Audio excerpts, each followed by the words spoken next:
Not too long ago Michael Gove would describe his once close relationship with Boris Johnson as being in the deep freeze.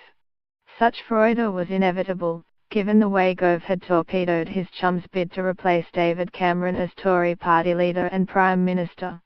You'll recall that fine June day in 2016 when Johnson was poised to launch his campaign for the top job. The room was booked, the acolytes assembled, only to ditch the plan once Gove, his fellow traveller just a few days earlier on the £350 million vote leave battle bus, announced that he had come, reluctantly, to the conclusion that Boris cannot provide the leadership or build the team for the task ahead. Most friendships don't get over a blow like that. Gove hadn't stabbed Johnson in the back, Tory MPs agreed, he had stabbed him in the front. With next to no warning, Gove went from manager of the Boris campaign to its destroyer. Ordinarily, an act of betrayal so complete would see all ties severed forever, the relationship dumped in a shallow grave. Putting it in a deep freeze represented an act of leniency.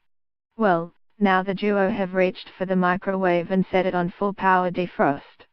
Apparently, the former journalists shared a bottle of Merlot together in September and decided to write a joint bylined letter to the Prime Minister, urging her to stand firm on Brexit and to allow no backsliding from those not demonstrating sufficient energy for the task.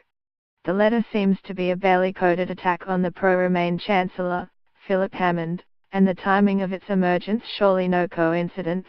Hammond delivers his budget next week.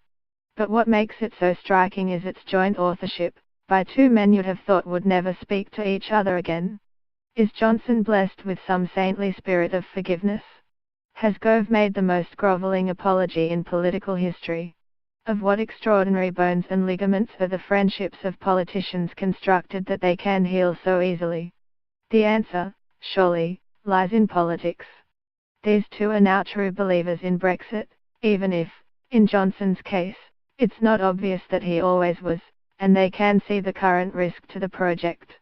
With warning bells from business and others going off daily, they fear delay, dilution or even an indefinite postponement in the name of transition.